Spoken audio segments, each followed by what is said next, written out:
मिललै मरद बन झर गेला टाया कुआ के देह पर गिरतै ठनका यारो बजर गे मिललै मरद बन झर गेला के सबसे बड़ी हार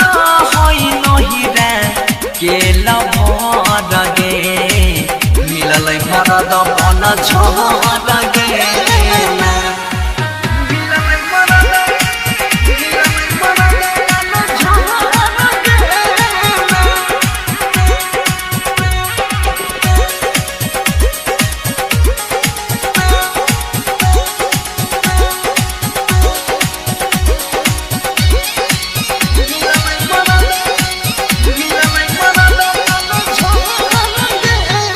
रोजे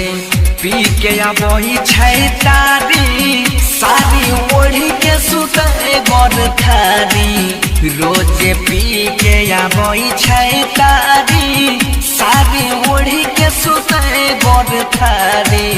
सारी ओढ़ी के सुते गर थारी कुछो नहीं न केना दै छै कोढ़िया कौन जहर गे मिललै मरद बन झर गेला टाया कुआ के देह पर गिरतै ठनका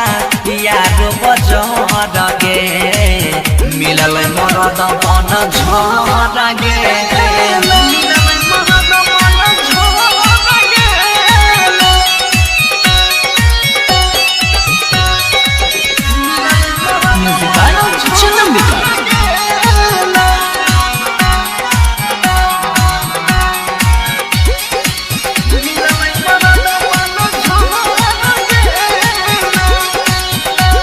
काया था रात में बोतल कोई दिया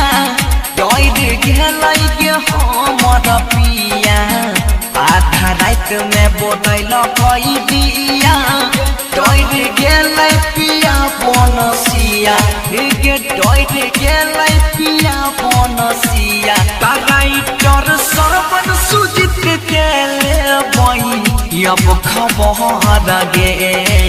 मिललै मरद बन झर गेला टाया कुआ के देह पर गिरतै ठनका यारो बजर गे मिललै मरद बन झर गेला के सबसे बड़ी हार